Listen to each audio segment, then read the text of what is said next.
has trouble with the snap, and the ball is free. Okay, next question. I'm a horse football coach right now. You know, it got shoved up. It got shoved. Right? Let's start with the Boston College game. Obviously, a great win.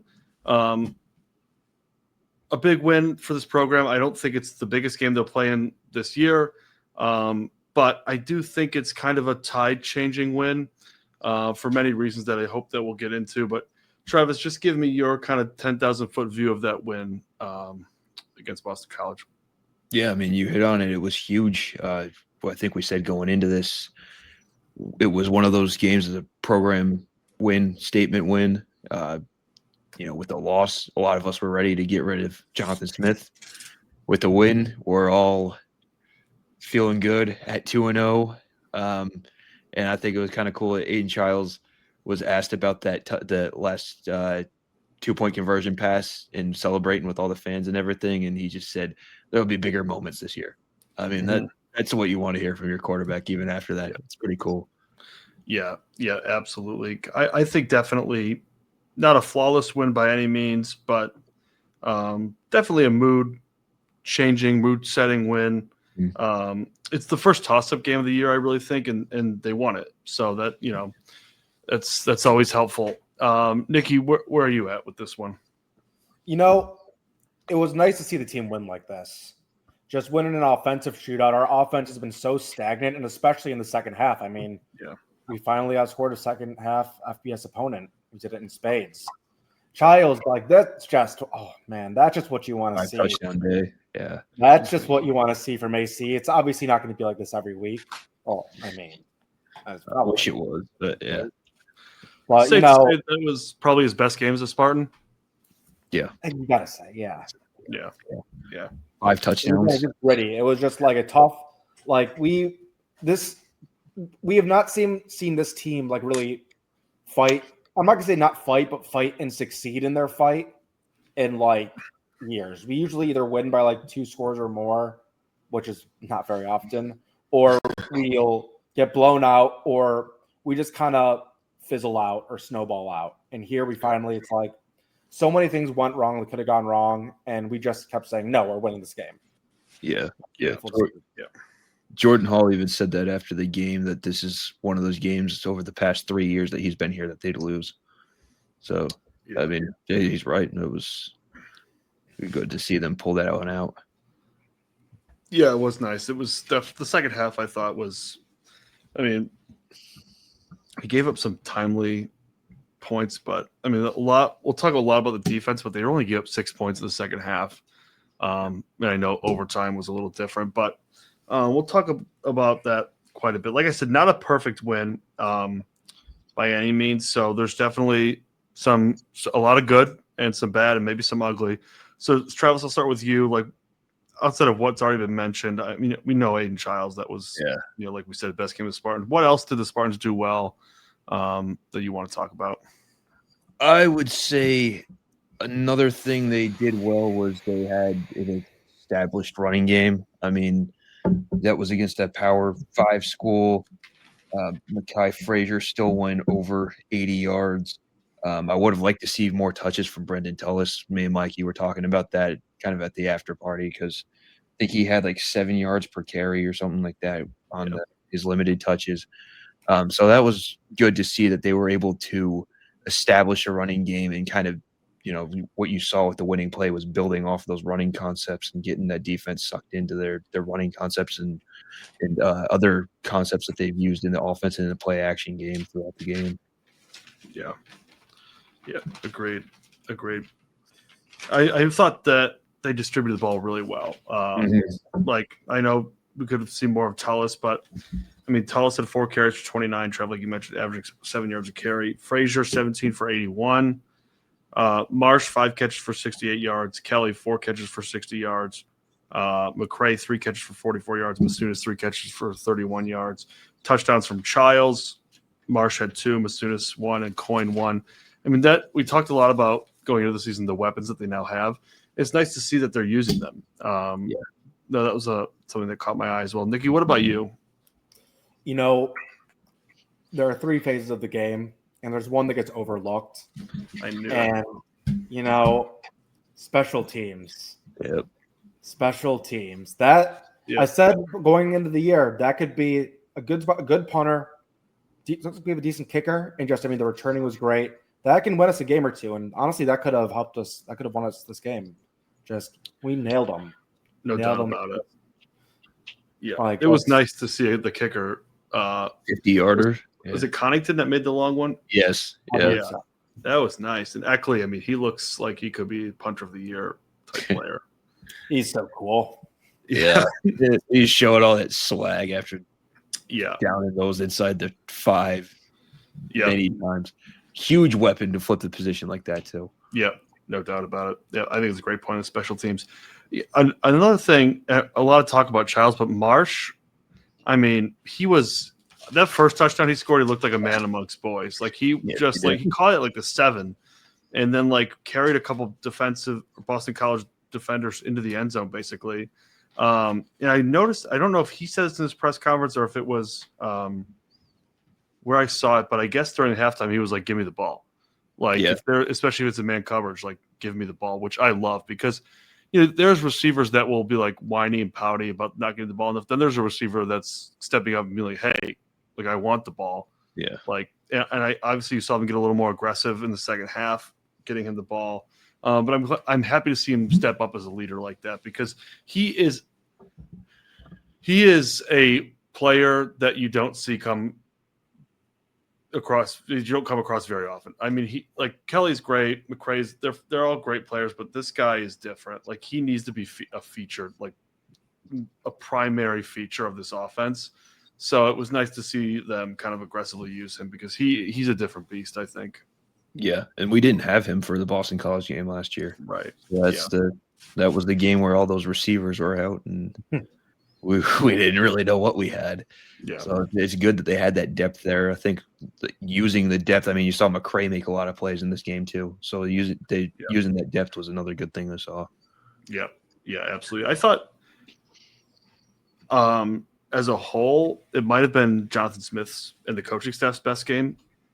1, they executed in the second half. 2, I thought the offense was very balanced. The play calling was solid. I talked about the distribution of the ball. But it seemed like between the passing and the running, everything was married together and very well balanced. And the execution obviously was top notch as well. Outside of a couple items that we'll get to, but you guys feel the same way that this was probably Jonathan Smith and the coaching staff, offensive coaching staff's best game as since they've taken over. The only one in competition I think would be the Iowa game last year because that kind of felt like I could kind of see the blueprint of what he wanted there. Yeah, but this was this just kind of you could kind of see the buy-in of it his blueprint of what he wanted with this. You saw the players knew how to execute at a high level. Yeah, and you could see them building off those concepts during the game. I think it was John Boyer said in his press conference this week that the game-winning 2-point conversion play was the same play that they ran for the touchdown that Jay Coyne scored, and then they came back and they ran it again, and Aiden Giles just hit a different read. Yeah, so that's just a beautiful play. Yeah, they did really well. Using his legs as an advantage and using the misdirection on that on the play. Mm-hmm. That was a great throw too. Mm-hmm. I think it's a tough throw. He had 2 guys he could have gotten the ball to. Yeah. And the way they used Childs in the run game, and I know he did a lot of scrambling, but the designed runs I thought were great from Childs. He rushed for almost 40 yards too. Yeah. And that's not counting that takes obviously a couple sacks took away some of that. Right, so sacks in college count against. Yeah. Unfortunately. Yeah. The bad. And I think that there's a fair amount to get to here. Like I said, it wasn't a flawless win. Nicky, I'll start with you, Nicky. What's got you concerned coming out of that game, or what didn't you like in that one? The pass rush wasn't a thing. That's a glaring issue. That is a glaring issue. The QB was it Dylan Longman? Lonergan, yeah. Lonergan. He looks pretty good, and I really hope it's because he's good and we're not horrible. Those guys, I think he might end up being one of the best quarterbacks we play this year. He looked really good, and I think a bad pass rush can make a lot of quarterbacks look really good. So obviously, grain of salt there. But I was very impressed. I mean, he didn't flinch. He looked poised, and he made a lot of good passes. Trav, before I get to you on the bad, since we're already here, do you guys think it was Boston College had a good game plan, or are you concerned that our defense is that bad? I'm concerned about our defense because this isn't the first time it's happened. And also we were taking really, really bad angles on some of those tackles. Like that's not – I guess that could be scheme to a certain extent, but to the extent that we were giving up yardage and everything, it's more than just scheme. Yeah. It's hard to describe. But, I mean, the point about the pass rush, I mean, they only – you look at the box score, it credits us with 0 sacks. I mean, there was one where Lefele technically got one, but I think it was right at the line of scrimmage, so they're not counting it. But so I mean, when you're having to overcome that against a passing attack that apparently is pretty good, we were discounting that, but that's going to be a very big uphill climb, and I'm a little concerned about that defense. Yeah. Like I said, it puts a lot of stress on the back end of your defense if you're not going to get to the passer. And I know Nicky Martinez is hurt. Hopefully that will boost the pass defense a little bit, but they're going to have to find a way to get pressure on the quarterback. Butler was out a little bit too. Yeah, that's also true. We'll get to that in a little bit. But what about you, Trav? The bad. I mean, it's hard to not go with what's already been covered. I'm trying to go up with something else that's a little bit better, but I mean, for me, it was just the passing defense in general. I guess the secondary was the worst for me because you're looking at these guys running across the field. Every time we looked, there was no one within 10 yards of these receivers when they were open, and that's not really like a pass rush issue. Yeah. It can be at times, but when it's happening that often and there's that much space between them, it's not a pass rush issue. It's a secondary issue. And that's been happening too much over these past few years, and kind of got PTSD from it. And it's not the way. Yeah. I thought the pass blocking again was suspect. Flat foot Stanton. Yeah. Yeah. Not a great game from him. 2 holding penalties too. And running backs again, kind of whiffing or missing on blocks in the pass blocking scheme. I'm a little concerned there, and I know that there's still some rotating going on, but you can't have Childs running for his life the entire game, especially against like some really good teams. So that'll be something to monitor for sure. Another bad one I had in my notes was Amari Kelly early on. And I don't want to, again, he played a solid second half. He made some nice plays, but very careless with the ball early. We got lucky that the one fumble went out of bounds, but the one on the punt, just gave it to Boston College in plus territory. I think it led to a touchdown or points. Those are the mistakes that you just can't have, especially, against teams where, it could have killed us in this game, but against really, really good teams, you just cannot give away possessions like that. Yeah. Yeah, I was walking up like, oh, we got the ball. Like, have we had any play? Like, have we snapped yet? And you're like, you don't even want me to tell you. Omar, yeah, I remember that. There was a lot of that going on Saturday. Yeah. I don't have anything truly ugly. I've got one note. But what about you guys? Trav, anything on the ugly side that caught your eye? My ugly was going to be those turnovers. I mean, they came at the worst times. They were the same people. They were in the worst ways. Yeah. Luckily, after that fumbled punt, I thought that was when we caused a fumble ourselves and recovered it. for them. We did on our own goal or on the goal line. Yeah. So luckily we survived on that one. And then the other one that you talked about with Amari Kelly, where he hurdled the guy and the ball went out of bounds, that wasn't even forced by the defense. It went off his own knee. Oh, you're talking about? Oh, yeah, on the punt. On the punt, yeah, we ran into our own guy. Is that what you're talking about? No. So I'm saying the first one, the first turnover, I thought we stopped them and got a fumble back. That's right. You're right. Yeah. We did on the goal line. Yeah. And then when he tried to hurdle later, the defender didn't even touch the ball. He just kicked it out of his own hand. Yeah, so that's pretty damn ugly. Yeah, you can't be doing that. Yeah. Nicky, any ugly from the Boston College game? Not really, honestly. I guess my reaction to 90% of the game until we won. Yeah. The experience. You weren't of the only one. Yeah, the experience of watching it.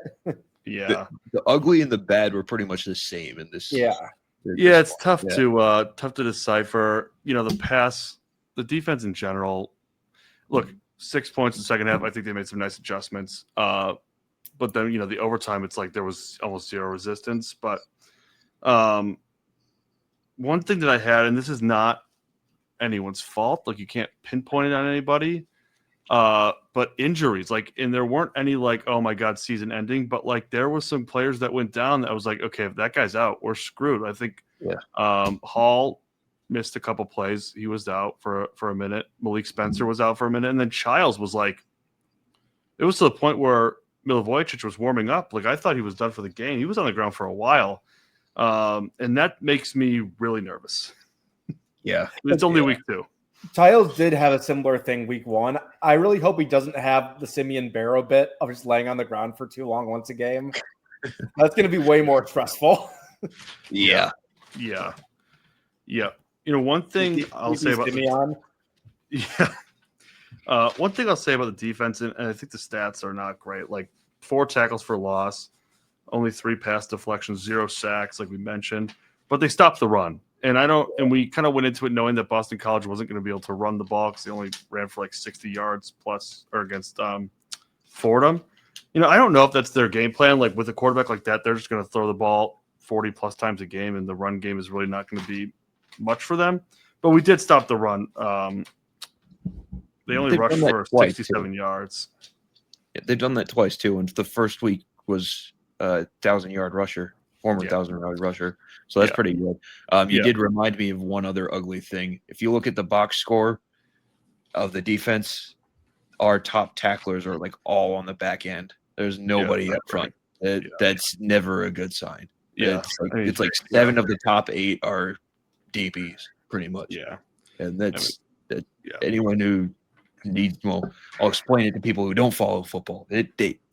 That's never a good sign. That just means everybody's further down the field when they're getting tackled. Yeah. Hall and Matthews combined for 23 tackles. Hall had 15. Darius Snow, 1.5 tackles for loss. Not bad. But yeah. He had a really nice play at one point. Yeah. Yeah. One thing, I thought they tackled well in the open field, in space. The tackling was sound. But yeah, you again, 6 points in the second half. Not going to complain about that too much, but they gave up 40 points total. That's pretty scary against a team that we don't really truly know how good they are, but we're going to play better teams. Yeah. This might be an excuse for the overtime, but also it was 12:30. Yeah. So they might have just been really tired. Well, get ready for a couple weeks. Yeah. Oh, maybe. Work that over. Oh, yeah. And Boston College gave up 2 scores too. So, it's not like we're sitting here thinking our defense is the only one giving up points.